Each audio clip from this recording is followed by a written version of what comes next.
Dear कल्याण, जिन्दगीका अग्ला अग्ला हिमालहरू उक्लेर पनि फेरि ओर्लन पर्ने जिन्दगीको यो रीत, जिन्दगीका अग्ला अग्ला पर्खालहरू उक्लेर पनि फेरि झर्नै पर्ने यो जिन्दगीको रीत कति अनौठो छ, बुझ्नेलाई इशारा काफी भने जस्तै। जब जब जिन्दगानीका सपनाहरू हिमाल जस्तै चुलिँदै जान्छन्, तब जीवन रंगीन लाग्दो रहेछ डियर कल्याण। जब तिनै सपनाहरू र तिनै सपनाको धरातलबाट जब मान्छे ओर्लदै जान्छ, तब तिनै रंगीन सपनाहरू पनि फिक्का चिया जस्तो कालो हुँदो रहेछ। जीवनका रंगीन सोपानहरू र तिनै जीवनका काला क्षणहरू कति फरक फरक आकृतिमा बन्दा रहेछन् डियर कल्याण। म कसरी व्यक्त गरौँ मेरा तिनै फरक फरक आकृतिहरू, मेरा तिनै फरक फरक सम्भावनाहरू र मेरा तिनै फरक फरक सपनाहरू म आज तपाईलाई सुनाउन चाहन्छु। लेखेर पनि नसकिने भोगाइहरू, भोगेर पनि लेख्न नसकिने जीवनका दुःखहरू हजारौं लाखौं मान्छेका मनभित्र छन्।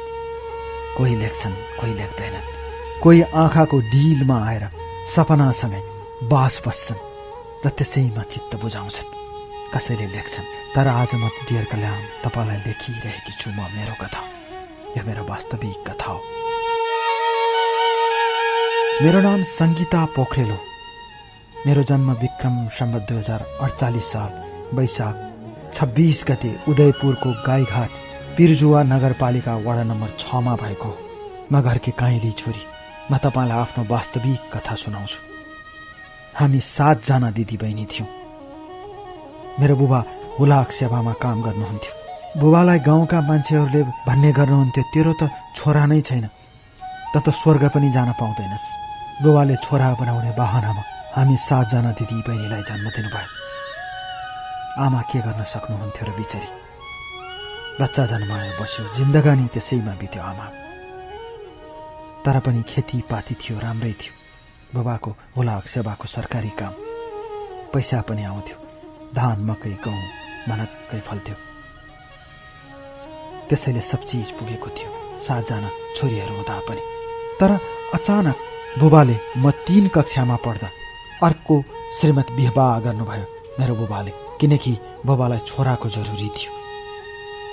नभन्दै अर्को आमाबाट 2वटा भाइहरू भए। संयोग भनौं या दुर्भाग्य भनौं, आमाले चुपचाप सहनु भयो।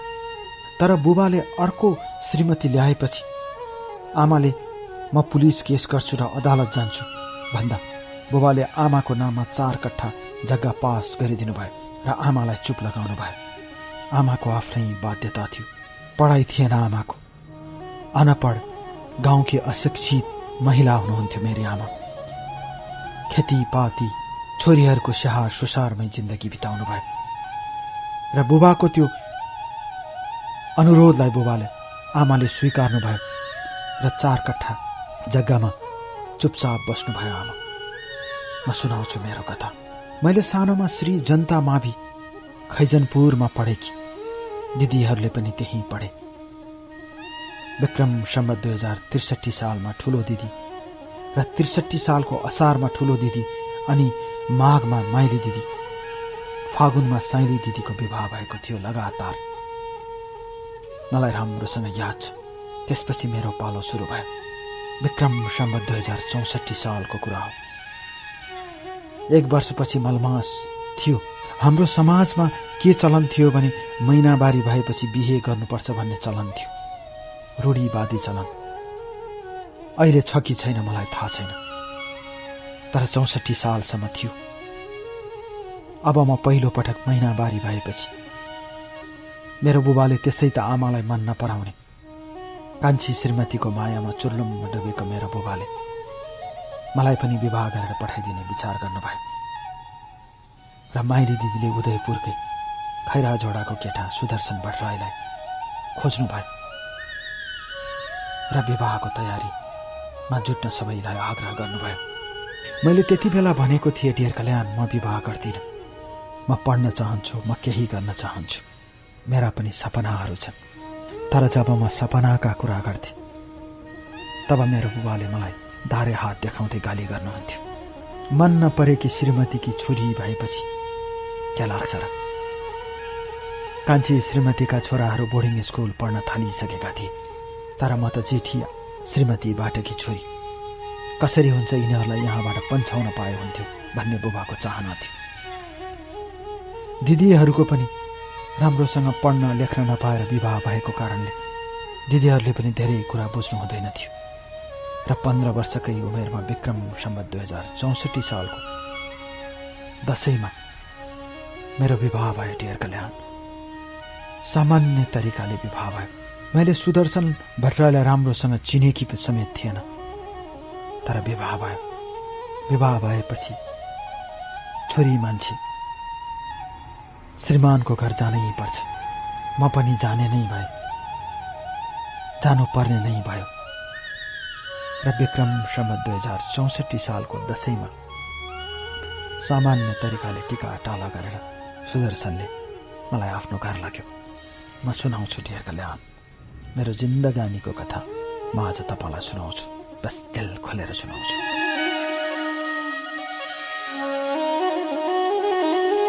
डियर कल्याण, भावनामा बग्न नसकेका मेरा मनका सपनाका चुदरीहरू जब यथार्थको हावाले उडाएर लान्छ तब सपनाहरू उदास उदास भएर बस्दा रहेछन्। कतै बगरको छेउमा गाडिएको ढुङ्गा जस्तो र बगरै बगर भएर हिँड्ने जीवनका सपनाहरू जब कतै दोसातमा गएर पानीसँग विलीन हुन्छन् तब जिन्दगानी एक्लो र निरीह लाग्दो हुँदो रहेछ। तिनै एक्लो र उदेकपूर्ण जिन्दगानीका कथाहरू, तिनै एक्लो र उदासीमा हराउने कथाहरू एक एक शब्दमा उनेर मैले आज तपाईलाई पठाइरहेकी छु। म सुनाउँछु आज तपाईलाई मेरो कथा। म दिल खोलेर सुनाउँछु आज तपाईलाई मेरो कथा। म विवाह भएर उदयपुरकै खैराजोडा गए। मेरो माइतीबाट 1 घण्टा लाग्थ्यो त्यहाँ पुग्न। तर विवाह गरेर गएको अर्को दिन अर्थात् भोलिपल्ट मलमास भएकोले म फेरि माइती आएँ। मलाई भित्राउने काम मात्र गरिएको थियो। मलाई याद छ, अर्को दिन अर्थात् म फर्कने दिन बेसकन पानी पर्यो। बाटोमा ठुला ठुला खोलाहरू चले, भेल बग्यो। मलाई राम्रोसँग याद छ त्यो दिन असाध्यै पानी परेको थियो। अर्को दिनै म माइती आएपछि मानिसहरूले विभिन्न किसिमका कुराहरू गर्न थालेछन्। मलाई थाहा थिएन डियर कल्याण, मेरो इच्छामा विवाह भएको थिएन। त्यो दिन श्रीमान र म सँगै सुत्न पनि पाएनौँ, अर्थात् एउटै कोठामा पनि रहन सकेनौँ। अर्को दिन म माइती आइहालेँ। त्यसपछि म माइती आएर दिदीको घरमा गएँ। डर लागिरहेको थियो दिदीले गाली गर्नुहुन्छ कि भनेर। मैले मलमास भएकोले मलाई यहाँ पठाइदिनु भयो भन्ने कुरा भयो। तर पनि मेरो दिदीहरूले, मेरो माइती पक्षले मलमासले केही हुँदैन, केटाले केही हुँदैन, केटा विदेश जान्छु भनिरहेको छ, त्यसैले तिमी घरमा नबसेर बाहिर कतै बसेर भए पनि तिमी केटासँग जाऊ भनेर मेरो माइती पक्षले भन्दा भन्दै म गइनँ डियर कल्याण। मैले बहाना बनाएँ मलमासलाई, किनकि मलाई विवाह गर्ने इच्छा थिएन त्यति बेला। बाबा आमाले पनि केही भन्नु भएन। फेरि दशैं सकियो। दशैं सकेर मलाई जाऊ भन्नुभयो, अर्थात् मलमास सकिएपछि जाऊ भन्नुभयो। तर मलमास सकिएपछि पनि मलाई जान मन लागेन। मलाई राम्रोसँग याद छ डियर कल्याण, अझै पनि याद आउँछ त्यो दिन दरबार हत्याकाण्ड भएको थियो नेपालमा, अर्थात् काठमाडौँमा। र हो त्यसको केही दिनपछि मेरो ससुरा बित्नु भयो। त्यसपछि म फेरि माइतीमै बस्ने मलाई बहाना मिल्यो। म केटाकोमा गएन। केटा त तिहार अगाडि लिन आयो। मैले जाँदैन भने। उसले म विदेश जान लागेको भन्यो। म गइनँ। र केटा पनि त्यो दिन, अर्थात् मेरो श्रीमान पनि त्यो दिन मेरो माइतीमै बस्नुभयो। 2-4 दिन माइतीमै बस्नुभयो। त्यसपछि मेरो बुबा र केटाको बुबाले अब यिनीहरू यहाँ बस्दैनन् भने दुवैजनालाई इन्डिया पठाइदिउँ भनेर सल्लाह गर्नुभएछ। इन्डियामा बस्थ्यो। उहाँहरूले जागिर लगाइदिनुहुन्छ र त्यही गरेर खान्छन् भन्ने कुरा भएछ। मैले हुन्छ भने, किनकि म चाहन्थे मेरा सपनाहरू म पूरा गरौँ, मेरा रहरहरू पूरा गरौँ। त्यसपछि हामी त्यहाँबाट महेन्द्रनगर हुँदै हामी दिल्ली जाने भयो। तर महेन्द्रनगरमा मलाई माइती नेपालले रोक्यो। पछि बुबासँग कुरा भएपछि, सुदर्शनको आफन्तहरूसँग कुरा भएपछि अर्को दिन हामी दुवैले दिल्ली जाने भयो। माइती नेपालले त्यहाँबाट छोडिदिएपछि महेन्द्रनगर हुँदै हामी दिल्ली पुग्यौँ। दिल्लीको कोटलामा सुदर्शनको दिदी भिनाजु बस्नु हुँदो रहेछ। भिनाजुले होटेलमा काम गर्नुहुन्थ्यो र दिदीले पनि। काम राम्रै थियो। स्टार होटल भएकोले काम राम्रो थियो। खुसी हुनुहुन्थ्यो दुवैजना। सुदर्शनलाई पनि काम लगाइदिने कुरा भयो त्यहाँ पुगेपछि, किनकि हामी अर्को रुम लिएर बसेका थियौँ।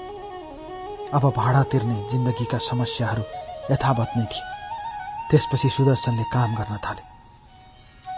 म दिनभरि कोठामा बस्थेँ र एक दिन मैले सुदर्शनलाई भने म नेपाल जान्छु। त्यो दिन ऊ मसँग रिसायो। खै कुन्नी किन हो मेरो मनले मानेन त्यहाँ बस्न। उनसँग बस्न मलाई मन लागेन। किन लागेन मलाई थाहा छैन। अहिले पनि म मेरो मनलाई प्रश्न गर्छु, म किन त्यसो गरेँ होला। या त म केटाकेटी उमेरले त्यसो भए, या त मलाई मन लागेन, मलाई थाहा भएन। तर म त्यहाँ बसेन। अन्त्यमा झगडा पर्दै गएपछि मैले कानमा लगाएको सुन बेचेर म त्यहाँबाट नेपाल आएँ र माइतीमा बसेँ र भने म पढ्न चाहन्छु। मेरो आमाले केही भन्नु भएन, किनकि आमालाई केही कुराहरू थाहा थियो। छोरीले आफ्नो इच्छाले विवाह गरेको होइन भन्ने कुरा थाहा थियो। तर बुबाले गाली गरिरहनुहुन्थ्यो मलाई। मैले आमालाई भने आमा म पढ्न चाहन्छु र म आएर फेरि पढ्न थालेँ। र विक्रम सम्वत 2065 सालमा आएर बल्ल मैले एसएलसी पास गरेँ। 65 सालमा एसएलसी दिएर 66 सालमा मैले रिजल्ट प्राप्त गरेँ। प्रथम श्रेणीमा पास हुनुपर्ने केटी म दोस्रो श्रेणीमा पास भएँ। म सुनाउँछु डियर कल्याण। आज तपाईँलाई दिल खोलेर सुनाउँछु मेरो कथा, मेरो जिन्दगीको कथा आज तपाईँलाई सुनाउँछु। यसरी 66 सालमा आएर बल्ल मैले एसएलसी पास गरेँ, सेकेन्ड डिभिजनमा। अब म सुनाउँछु मेरो कथा, मेरो जीवनको कथा, बस मेरो आफ्नो कथा।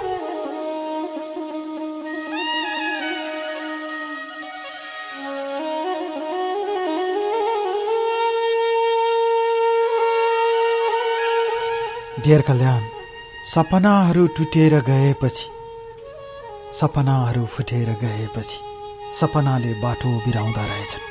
सपनाहरू भत्किएर गएपछि, सपनाहरू कतै चकनाचुर भएर छरिएपछि सपनाले आफ्नो घाटो बिराउँदो रहेछन्।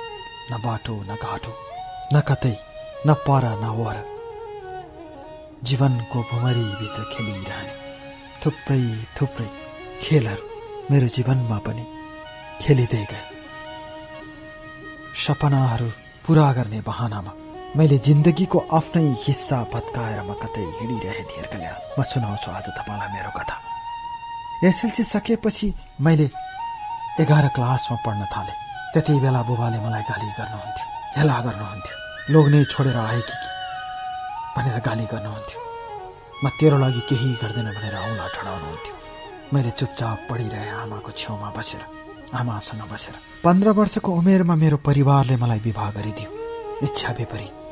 तर पनि लड्दै पढ्दै मैले आफ्नो लक्ष्यमा हिँड्ने बहानामा पढाइलाई समाइरहेँ र म 12 कक्षामा पुगेँ र 12 कक्षाको इक्जाम दिएँ।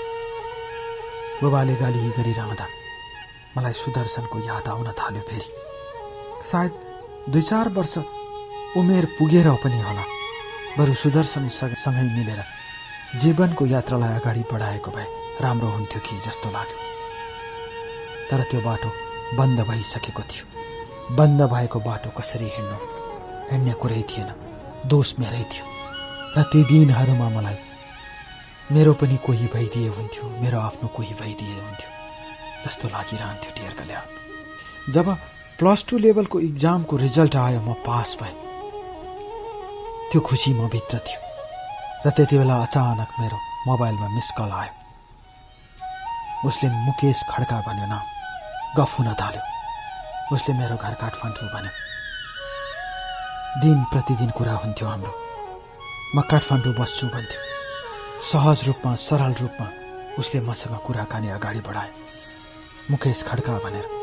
र धेरै कुरा गर्दै गएपछि उसले भेट्ने कुरा गर्यो। धेरै लामो समयसम्म फोनमा कुरा भएर फोटोहरू साटासाट भएपछि मलाई पनि भेट्ने रहर जाग्यो र उसले म लहान आउँछु भन्यो। त्यति बेला म क्याम्पस जाने बहानामा मलाई क्याम्पस घरबाट 1 घण्टा लाग्थ्यो जान। गाईघाटको बरपिपल चोकमा आयो भने भेट हुन्छ मलाई भने, र ऊ लहानबाट गाईघाटको बरपिपल चोकसम्म मलाई भेट्न आयो। म क्याम्पस जाँदै गरेकी केटी, हातमा पुस्तकको झोला थियो। मैले त्यो मुकेश खड्कालाई हेरेँ, पातलो अग्लो कालो वर्णको। त्यसपछि त्यहाँ धेरै बेर गफ भयो। म त्यो दिन क्याम्पस गएन। उसले फेरि भन्यो मेरो लहानमा काम छ, म 2-4 दिन लहान बस्छु भनेर त्यो दिन छुटिएर गयो। त्यो छुटिएर गएपछि म क्याम्पस गएँ। क्याम्पस जाने त बहाना मात्र थियो र बेलुका घर आएँ। बेलुका घर आउन साथ बुबाले गाली गर्नुभयो। मलाई राम्रो मान्नु हुँदैन थियो, त्यसैले अब त्यो घरमा बस्ने मेरो चाहना कम हुँदै गइरहेको थियो। फेरि अर्को दिन उसले मलाई फोन गर्यो, तिमी लहान आउने भए म तिमीलाई लिन आउँछु भन्यो। अब कसरी कुरा मिलाउनु? मैले आमालाई मेरो साथीको घर जानु छ भनेर त्यहाँबाट म हिँडेँ। अर्को दिन कलेज जान्छु, कलेजबाट साथीको घर जानु छ, साथीको बर्थडे छ भनेर आमालाई डाँटे। ऊ मलाई लिन फेरि गाईघाटको त्यही बरपिपलको चोकमा आयो र म उसँग लहान गएँ। बाटोभरि कुरा हुँदै गयो। उसले भन्यो मैले तिमीलाई मुकेश खड्का भनेको ढाँटेको हो, मेरो नाम गोपाल केसी हो, म तिमीलाई ढाँट्न चाहँदैन। उसले नागरिकता देखायो। नागरिकतामा गोपाल केसी थियो नाम। नेपाल आर्मीको मान्छे रहेछ गोपाल। उसले मलाई मन पराएको कुरा गर्यो र विवाह गर्ने कुरा गर्यो। अब म दोधारमा परे डियरका ल्याउँ। त्यो दिन लहानमा उसले त्यहीँ बसौँ भन्यो। तिमीसँग कुरै सकिएको छैन भने। मैले घरमा पहिले नै भनिसकेकी थिएँ म आउँदिन भने, तर उसलाई म तिमीसँग बस्छु चाहिँ भनेकी थिएन। म साथीको घरमा जान पनि सक्थेँ, तर उसले कर गर्यो, रोयो, करायो। म तिमीलाई माया गर्छु भन्यो डियर कल्याण। त्यो रात हामी लहानको होटेलमै बस्यौँ। उसको घर बर्दियाको ठाकुरद्वारा भन्ने ठाउँमा रहेछ। उसले सबै कुरा भन्यो। सहज सरल लाग्यो, मान्छे राम्रो लाग्यो। अर्को दिन ऊ गयो र म पनि फर्केँ। 1 महिनासम्म हाम्रो निरन्तर कुरा भइरह्यो। म क्याम्पस जाने आउने गरिरहन्थेँ डियर कल्याण। एउटा केटालाई छोडेर आएकी म। मलाई बुबा र कान्छी आमाले देखि खान सक्दैनथे। मान्छेहरू पनि नाना किसिमका कुराहरू सुनाउँथे। आमा बिचारी के गर्न सक्नुहुन्थ्यो? आफ्नो लोग्नेले दिएको 4 कट्ठा जग्गामा आफ्नो जीवनको सन्तोकलाई बिसाएर जीवनको सङ्घर्ष गरिरहनु भएको थियो। तरकारी रोप्नुहुन्थ्यो, बेच्नुहुन्थ्यो। त्यही थियो आमाको खेला, भाग्यको नियति। बिचारी आमा के गर्न सक्नुहुन्थ्यो? अब मलाई बिहे गरिदिने ताकत मेरो बुबासँग पनि थिएन। कान्छी आमाबाट छोराहरूलाई पढाउनु थियो। हामी सबै छोरीहरू लाखा पाखा लागिसकेका थियौँ। म मात्र बाँकी थिएँ। त्यो पनि बिहे गरेर गइसकेकी केटी केटा छोडेर आई भनेर तथा नाम गाली भइरहन्थ्यो। त्यही बीचमा गोपालले फोन गरिरहन्थ्यो, तिमी राम्री छौ, म तिमीलाई माया गर्छु भन्थ्यो, बोलाउँथ्यो। उसले जति जति पटक जहाँ जहाँ बोलायो म त्यहीँ त्यहीँ गएँ डियर कल्याण। भनिन्छ नि प्रेम र युद्धमा सब चिज जायज हुन्छन्। मैले उसलाई माया गर्न थालिसकेकी थिएँ, त्यसैले उसको लागि सब चिज जायज थियो मेरो लागि। म जान्थेँ उसँग। साथीको घर जान्छु भन्ने बहानामा कैयौँ रात मैले होटलमा उसँग बिताएँ, प्राइभेट कोठाहरूमा उसँग बिताएँ। समय घर्कदै गयो। मैले एक दिन भने यसरी मलाई ठाउँ ठाउँमा बोलाएर के गरेको? म त तिमीलाई माया गर्छु। उसले भने म पनि तिमीलाई माया गर्छु। अनि मैले भने त्यही भएर त मैले तिमीलाई साराका सारा चिजहरू सुम्पेको। उसले पनि त्यही भन्यो, म तिम्रो लागि सारा चिज समर्पण गरेर आएको छु। र त्यही दिन मैले भने अब हामी भागौँ, म तिमीसँग जीवन बिताउन चाहन्छु। उसले भन्यो हुन्छ, मेरो सिपाहीको जागिर हो, म मिलाउँछु। फेरि कतै फ्याट्ट सरुवा भइदेला, म मिलाउँछु भने मैले हुन्छ भने। र त्यो दिन म फेरि आफ्नो घर फर्केँ, कहिले गाईघाटमा, कहिले लहानमा, कहिले कहाँ कहिले कहाँ। ती दिनहरूमा थुप्रै थुप्रै पटक म उसलाई भेटेर आफ्नो हृदय दिइसकेकी थिएँ। समय गुज्रदै गयो। विक्रम सम्वत 2067 सालको कुरा हो। असारको 3 गतेको दिन उसले मलाई भन्यो, तिमी बुटोल आऊ, आउन सक्छौ। म नआउने कुरै थिएन, म त अपहेलित भइसकेकी केटी। उसले मलाई बुटोल आऊ भन्यो। त्यो दिन म घर छोडेर बुटोल जाने निर्णय गरेँ। डियर कल्याण, म सुनाउँछु आज तपाईँलाई मेरो कथा, मेरो जीवनको कथा सुनाउँछु। जिन्दगीले जिन्दगानीलाई कसरी लखेड्छ, जिन्दगीले जिन्दगानीलाई कसरी पछ्याउँछ, र जिन्दगीले जिन्दगानीलाई कसरी ठुङ्छ, र जिन्दगीले जिन्दगानीलाई कसरी बलात्कार गर्छ। म सुनाउँछु आज तपाईँलाई मेरो कथा, बस मेरो आफ्नो कथा। डियर कल्याण, समयको आवेगबाट लखेटिने मेरा ती सपनाहरू, समयको आवेगबाट पछारिने मेरा ती विपनाहरू, समयको आवेगबाट छुटेर कतै टाढा दूर बस्तीमा हराउने मेरा ती रहरहरू, फेरि तिनै दूर बस्तीमा पुगेर पनि खोज्न नसकिने मेरा जिन्दगीका ती कुण्ठादायी, ती पीडादायी कहरहरू, साराका सारा जम्मा गरेर मैले जिन्दगानीलाई कथामा उनेकी छु। डियर कल्याण, मेरा कथाका हरेक प्रमाणहरू छन्, फोटोहरू छन्। मैले साराका सारा फोटो तपाईँलाई पठाइसकेको छु मेसेन्जर मार्फत। म अब सुनाउन चाहन्छु मैले के भोगेँ, मैले के पाएँ। मेरो जीवनको कथा जस्ताको तस्तै उतार्न चाहन्छु डियर कल्याण तपाईँको आवाजबाट। मान्छेका दुःखहरूलाई सुनेर बुझेर आवाजबाट लाखौं लाख मान्छेसँग बाँडिदिने तपाईँको यो महान कार्यलाई म सलाउट गर्छु। म सुनाउँछु आज तपाईँलाई मेरो कथा। यसरी त्यो दिन असारको 3 गते साँझ पख म बुटोल पुगेँ। बुटोलको चौराहामा हाम्रो भेट हुने कुरा थियो। म त्यहाँ पुगेर उसलाई फोन गरेँ, उसले फोन उठाएन। डियर कल्याण, 2 घण्टासम्म लगातार फोन गरेँ मैले, तर उसले फोन उठाएन। रात पर्न थालिसक्यो। बुटोलदेखि पश्चिमतिर जाने बसहरू पश्चिमतिर लागिसकेका थिए भने नाइट बसहरू अझ आइपुगेका थिएन। चौराहामा भिडभाड थियो, मान्छेहरू थिए। बुटोल सहर त्यतिकै व्यस्त सहर, सबै व्यस्त थिए। तर म त्यहीँको एउटा पसलको छेउमा बसेर रोइरहेँ, दुरु दुरु। ऊ आएन। डियर कल्याण, म त्यहाँ रोइरहेको एकजना मान्छेले देखेको रहेछ, मलाई याद गरिरहेको रहेछ। म रोइरहेको देखेर त्यो मान्छे मसँग आयो। उसको नाम ओम प्रकाश ठकुरी हो, माओवादी कमान्डर। उसले देखिरहेको थियो म अल्पत्रमा परेको। उसले मलाई सोध्यो, बहिनी के भएको भनेर। त्यसपछि मैले अलिकति आफ्नो कहानी बताएँ। एकजना मेरो आफन्त आउनुपर्ने मलाई लिन आउनु भएन भने, कुनै अप्ठ्यारो छ भने म सहयोग गर्न सक्छु भनेपछि ममा अलिकति आँट आयो। म अल्पत्र परेको कुरा गरेपछि, हुन्छ मेरो एकजना मान्छे आउँछ र तपाईँलाई मोटरसाइकलमा हालेर सम्मति ठाउँमा पुर्याउँछ, तपाईँको सहयोग गरिदिनेछ भनेपछि मैले हुन्छ भने।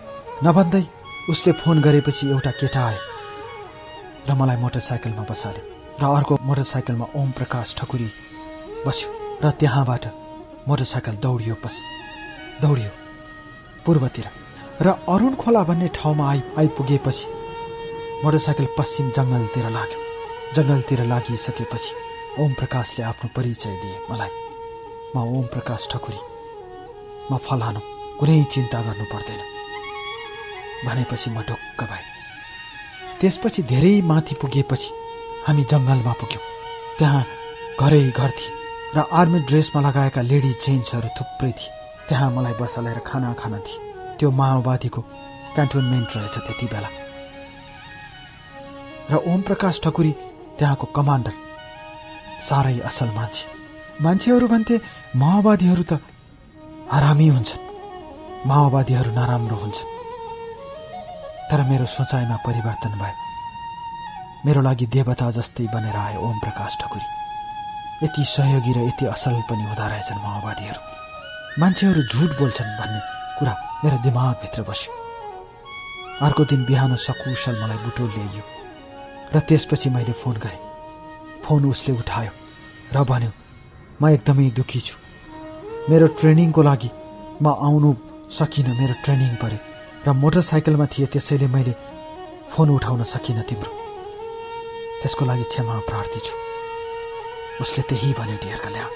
मैले बुटोल आएर फेरि फोन गरेपछि, म अहिले पनि बुटोलमा छु भनेपछि उसले फेरि दोहोऱ्यायो, तिमी घर फर्क, म 3-4 दिनभित्र म मेरो घर पुग्छु अनि म तिमीलाई लिन आउँछु। सिपाहीको जागिर यस्तै हो, मैले ट्रेनिङमा छोड्न मिलेन, त्यसैले म आउन सकिनँ भनेर उसले फेरि दोहोऱ्यायो। अब म घर जाने पक्षमा थिएन डियर कल्याण। त्यसपछि मैले फेरि ओम प्रकाशलाई फोन गरेँ। म जानुपर्ने पश्चिमतिर हो भन्ने कुरा सबै सुनाएपछि ओम प्रकाशले व्यवस्था गरेपछि म त्यहाँबाट बस चढेर पश्चिमतिर लागेँ र चिसापानी भन्ने ठाउँमा पुगेपछि बसबाट त्यहाँ ओर्लिएँ। बेलुका करिब 5 बजेतिर चिसापानी पुगेँ र चिसापानीबाट मलाई कोही लिन आयो फेरि मोटरसाइकलमा। म त्यहाँबाट छिन्चु भन्ने ठाउँमा गएँ। त्यहाँ 6औं डिभिजन घोडा सैनिक बटालियन रहेछ। म त्यहाँ पुगेँ डियर कल्याण। मलाई त्यहाँ सुरक्षित म 15 दिन बसेँ र मैले त्यहाँबाट गोपाललाई फोन गरिरहेँ र उसलाई म घरमै छु भने। त्यसपछि गोपालले अनेक कुरा गर्न थालेपछि अब मेरो कुनै उपाय थिएन। मैले त्यहाँबाट तिनै ओम प्रकाश ठकुरीको सहयोगबाट मैले गोपालको घर पत्ता लगाएँ। बर्दियाको भुरी गाउँ भन्ने ठाउँमा झरेर अम्बासा गए र फेरि ठाकुरद्वारा पनि गए। कहिले कसैसँग सहयोग माग्दै, कहिले कसैसँग सहयोग माग्दै म उसको गाउँमा पुगेँ डियर कल्याण। म सुनाउँछु मेरो कथा, मेरो जीवनको कथा आज तपाईँलाई सुनाउँछु। गाउँमा पुग्न साथ, ठाकुरद्वाराको बानु गाउँमा पुग्न साथ गोपाललाई सबैले चिन्दा रहेछन्। आर्मीको मान्छे भनेपछि सबैले चिन्दा रहेछन्। म उसको घरमा पुगेँ। मेरो जीवनको कुनै विकल्प थिएन। मैले जिन्दगीमा गल्ती गरेँ या सही गरेँ मलाई थाहा छैन डियर कल्याण। मैले चोट खाएँ, पीर खाएँ, आँसु झारे, सब चीज गुमाएँ र खोज्दै खोज्दै म गोपाललाई खोज्दै उसको गाउँमै पुगेँ। बानु गाउँमा रहेको उसको घरमै पुगेँ। मान्छेको नियतिले मान्छेलाई कसरी पछार्छ, मान्छेको नियतिले मान्छेलाई कसरी लखेड्छ। पहिले बिहे भएको सुदर्शन मलाई किन मन परेन मलाई थाहा छैन।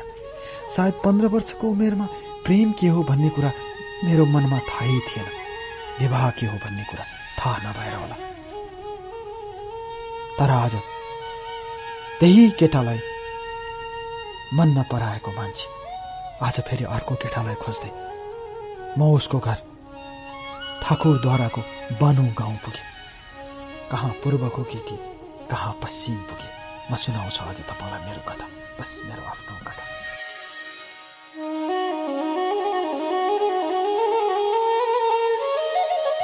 डियर कल्याण, समयले छुट्याउन नसकेका रेसाहरूलाई भाग्यले छुट्याइदिँदो रहेछ। समयले छुट्याउन नसकेको गलत र सही कुरालाई दुर्भाग्यले छुट्याइदिँदो रहेछ। दुर्भाग्यले पनि छुट्याउन नसकेका सही र गलत कुराहरू भाग्यले फुटाइदिँदो रहेछ। दुर्भाग्य अनि भाग्य, आगत अनि अनागत र नियतिका खेलहरूभित्र अल्झिरहने जिन्दगीका रेसाहरू फुकाउँदा फुकाउँदै जुग बिग्दो रहेछ मान्छेको। जिन्दगानी गर्दो रहेछ मान्छेको। मान्छे दुःख र सुखलाई धागोमा उनेर माला बनाएर जप्दा जप्दै जिन्दगीले कतिखेर नेटो काट्छ थाहै हुँदो रहेनछ र जिन्दगी कतिखेर घर्किएर जान्छ थाहै हुँदो रहेनछ। म सुनाउँछु मेरो कथा। म गोपालको घरमा पुगेँ। खोज्दै खोज्दै पुगेँ उसको घर र उसको घरमा पुग्न साथ बेलुकी पख एकजना बुढी आमा बाहिर बसेकी थिए। उनी हिँड्न सक्दैनथिन्, व्हील चेयरमा बसेकी थिए। घर सानो झुपडी थियो। गाउँमा सबैको घर त्यस्तो हुन्छ। म घर देखेर त्यहाँ गएकी थिएन र ती व्हीलचेयरमा बसेकी आमालाई नमस्कार गरेर मैले गोपाललाई सोधेँ। मेरो छोरा हो भन्नुभयो। मेरा आँखाबाट बर्र आँसु झरे। म तेरी बुढी आमाको हात समाएँ। ती बुढी आमाले सोध्नुभयो, तिमी को हौ भनेर। मैले हृदय सारा कहानी बताएँ डियर कल्याण। त्यसपछि त्यही साँझ प्यारालाइसिस भएकी आमाले फोन गरेर छोरालाई सबै कुरा गर्नुभयो। मैले सुनिरहेँ। यतातिर चुलोमा खाना पाक्दै थियो। म छेउमा रोइरहेकी थिएँ। दिमा बत्ती बलेको थियो त्यो झुपडीभित्र। व्हीलचेयरमा बसेर प्यारालाइसिस भएकी ती आमाले फोन गरिरहन् र भनिन्, बाहुनकी छोरी रहेछन्, बिहे नगरे पाप लाग्छ छोरा। तैँले यदि उसँग यी सबै काम गरेको होस् भने तैँले विवाह गर्नुपर्छ, त घर आइज भन्नुभयो। त्यसपछि सबै कुरा सकारात्मक भयो। मैले त्यति बेला सम्झेँ गोपाल परिस्थितिले अल्झिएको हो, मेरो कारणले अथवा मलाई घृणा गरेर होइन भन्ने मेरो मनभित्र फेरि पलायो। केटी मान्छेको मन नहो डियर कल्याण। त्यसपछि म ती बुढी आमीको सेवा गरेँ र ती आमाले भन्नुभयो, भगवानले पठाइदिएको जस्तो लाग्यो मलाई तिमीलाई देख्दा भन्नुभयो। मलाई पनि खुसी लाग्यो। त्यसपछि गोपाल आयो बिदा मिलाएर। यता घरतिर म फलानाको घरमा पुगिसकेको कुरा पुगेछ। मेरो बुवाले मरे मरोस् मेरो घरमा भएको एउटा कुखुराको अन्डा फुट्यो, अरू केही पनि भएको छैन भनेर खबर पठाउनु भयो। आमा रोइरहनुहुन्थ्यो। फोनबाट आमालाई सम्झाए। आमाले भन्नुभयो, पहिलेको विवाह त्यसरी छोडी सायद त्यसैको पाप लागेको हो कि जस्तो लाग्यो मलाई पनि आमासँग कुरा गर्दा। समय बित्दै गयो डियर कल्याण। गोपाल आयो र विक्रम सम्वत 2067 साल मङ्सिर 4 गते मेरो गोपालसँग विवाह भयो। म सुनाउँछु आज तपाईँलाई मेरो कथा डियर कल्याण। यसरी विवाह भएपछि म त्यहीँ बसेँ र आमाको स्याहारमा सुसार गर्न थालेँ। आमालाई गाह्रो थियो, अर्थात् मेरो सासु आमालाई।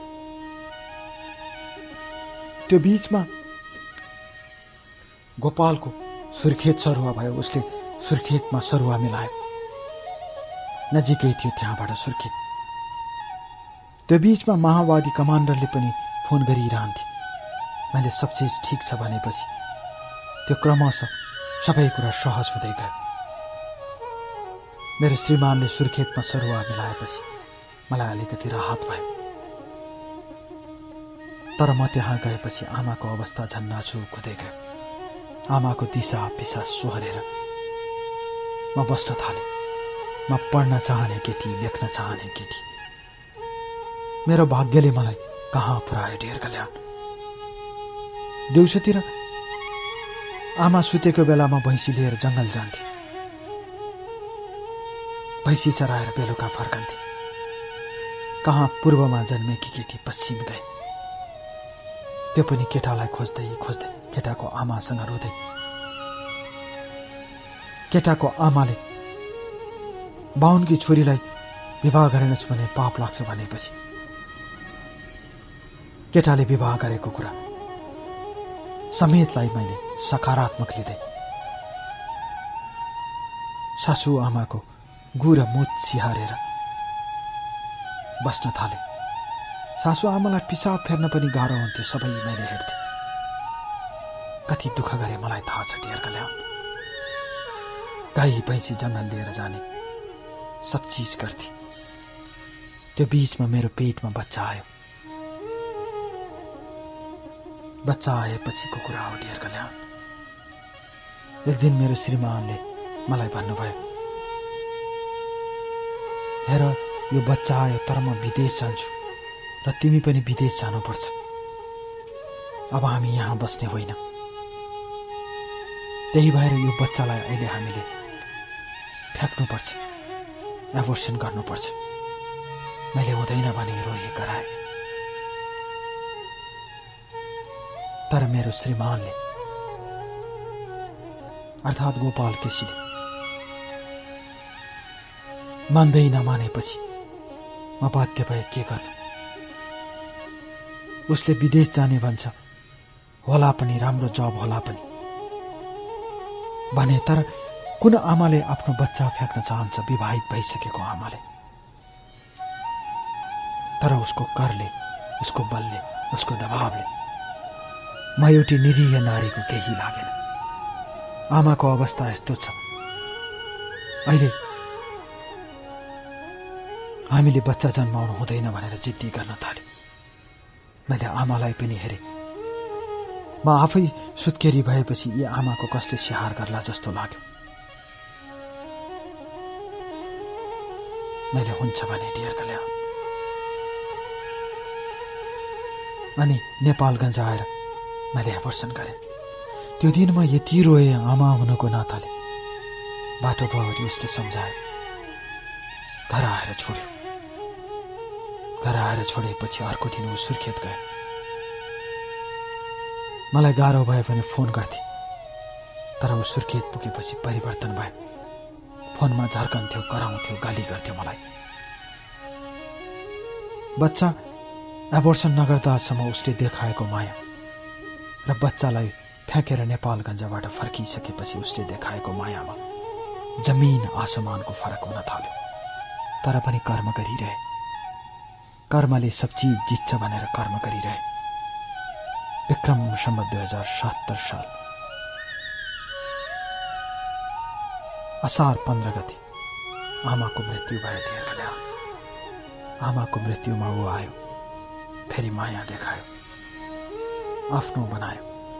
सारा आमाको कर्म मैले गरेँ। सारा घरको कामहरू मैले गर्थेँ।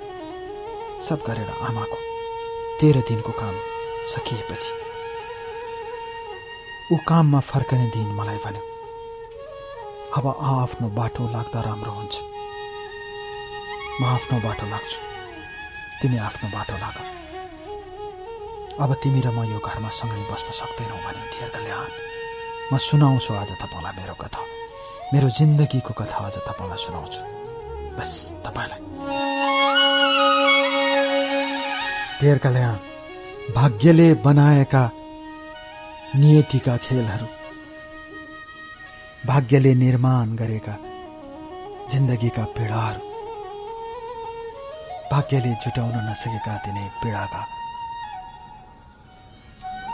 आला घाउहरू, साराका सारामा तेल र बेसार लगाएर अझ त्यसमाथि नुन छर्केर जिन्दगीमा हाँस्नेहरू कति धेरै हुन्छन्। म कसरी भनौँ डियर कल्याण, म कसरी सुनाऊ तपाईँलाई मेरो कथा, मेरो जीवनको वास्तविक कथा तपाईँलाई कसरी सुनाऊ? ती धेरै मनका आवेगहरू, त्यति धेरै मनका पीडाहरू आफूभित्र उनेर बाँचिरहेको जिन्दगानीको कथा म आज तपाईँलाई सुनाउँछु। 13 दिनको काम सकेर श्रीमानले त्यसो भनेपछि म त छाँगाबाट खसे जस्तो भयो। मैले यो कुरा उसका आफन्तहरूलाई पनि भने। साराका साराले उसलाई गाली गरे। त्यसपछि उसले फेरि राम्रो बाटो अपनाउन थाल्यो। गोपाल केसीले घरमा आउने बस्ने, राम्रो बोल्ने, तर मसँग एउटा रुममा आउँदैन थियो, बाहिरै बस्थ्यो, साथीको घरमा गएर बस्थ्यो। उसले त्यो बीचमा मेरो बारेमा साराका सारा कुरा पत्ता लगाएछ। मेरो गाउँमा मान्छेहरू घटाएर साराका साराको कुरा पत्ता लगाएछ। त्यसपछि आमाको वर्ष दिनको काम उतार्यो मैले दुःख गरेर। मैले सोचे मेरो कर्मघर यही हो, मैले सब चिज गर्नुपर्छ। र आमाको वर्ष दिनको काम सकेको दोस्रो दिन ऊ फेरि सुर्खेत आफ्नो ब्यारेकमा फर्कने बेला मलाई भन्यो, तैले मलाई त ठुलो धोका दिइस्। त नै भने उसले। मैले भने के धोका दिए?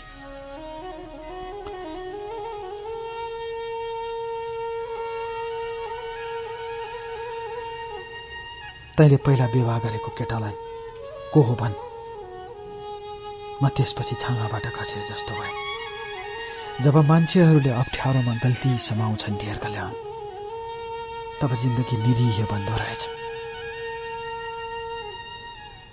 मैले सब चिज भने, मबाट कुनै गल्ती भएको छैन। म त्यति नराम्रो केटी हुँदौ त म तिम्रो आमालाई यसरी साराका सारा दिसा पिसाब सिहारेर बस्थे होला। दुई पैसा कमाउन त म पनि सक्थे। +2 पढेर कलेज पढ्दै गरेकी केटी हुँ म। जे पनि गरेर खान सक्थे। जस्तो भए पनि मेरो आमाको संस्कार नराम्रो छैन। म रुँदै उसँग बिन्ती मागे, बिन्ती बिसाए। तर उसले मलाई औँला ठडाउँदै भन्यो, तैँले पहिला बिहे गरेर मलाई धोका दिइस्, अब म तँलाई छोड्दिन भनेर औँला ठडाउँदै गयो। त्यसपछि उसले मलाई फोनमा धम्काउन थाल्यो। अब म कहाँ जाउँ, के गरौँ भइरह्यो डियर कल्याण। अब म के गर्न सक्थेँ? मेरो कुनै बाटो थिएन डियर कल्याण।